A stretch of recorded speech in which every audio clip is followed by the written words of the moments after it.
കുരങ്ങന്മാരെ കാണാനൊക്കെ ഇഷ്ടമായിരിക്കും. കാണുമ്പോൾ ദാ കുരങ്ങൻ എന്ന് പറഞ്ഞുകൊണ്ട് യാത്രയിലൊക്കെ നമ്മൾ നോക്കാറുമുണ്ടല്ലേ. പക്ഷേ കുരങ്ങിന്റെ ശല്യം രൂക്ഷമായതോടെ തെങ്ങിന്റെ മണ്ട വെട്ടിമാറ്റുന്ന കർഷകരെ പറ്റിയാണ് പറയാനുള്ളത്. കോഴിക്കോട് വിലങ്ങാട് മേഖലയിലാണ് കുരങ്ങ് ശല്യം രൂക്ഷമായിരിക്കുന്നത്.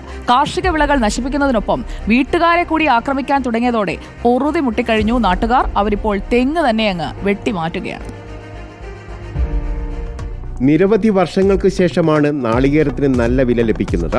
എന്നാൽ വിലങ്ങാട് ഭാഗത്തെ കർഷകർ നെയ്തെടുത്ത സ്വപ്നങ്ങളും പ്രതീക്ഷകളും വാനരക്കൂട്ടം തല്ലിക്കെടുത്തി. റിസർവ് വന മേഖലയിലെ പാറക്കൂട്ടങ്ങളിൽ തമ്പടിച്ച 100-200 വരുന്ന വാനരന്മാർ കൃഷിയിടത്തിലെത്തി ഇളനീരും കരിക്കും എല്ലാം നശിപ്പിച്ചു. ഇവ പറിച്ചെടുത്ത് വീട്ടുകാരെ ആക്രമിക്കുക കൂടി ചെയ്തോടെ ഗത്യന്തരമില്ലാതെയായി. ജോഷിയുടെ വീടും പറമ്പും റോഡരികിലാണെങ്കിലും രക്ഷയില്ല.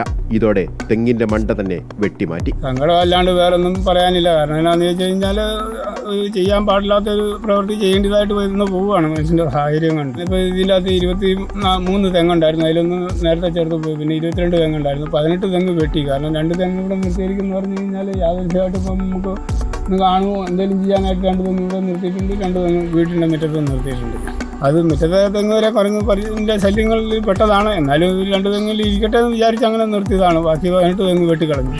കാരണം വെട്ടിക്കളയാണ്ടിരിക്കാൻ പറ്റത്തില്ലാത്തതുകൊണ്ടാണ്. കാരണം നമുക്കൊരു വരുമാനമില്ല, നമുക്ക് പേടി സ്വപ്നമാണ്. കാരണം ഇതിൻ്റെ മുകളിൽ നമ്മൾ പറമ്പിൽ നടക്കുമ്പം ഇതിന് എവിടെയാണ് ഉള്ളതെന്നൊന്നും പറയാനാവുക. നമ്മുടെ തലയിലാണ് തേങ്ങ വീഴുന്നതെന്നൊന്നും നമുക്ക് പറയാനാവുക. വിലങ്ങാട് ഇന്ദിരാനഗർ വാളൂക്ക് സ്വദേശി പുതുപ്പള്ളി ജോഷിയുടെ 22 തെങ്ങിൻ തൈകളിൽ 18 വെട്ടിമാറ്റി. കഴിഞ്ഞ കുറച്ചു വർഷങ്ങളായി കുരങ്ങ് ശല്യം വർദ്ധിച്ചിട്ടുണ്ട്.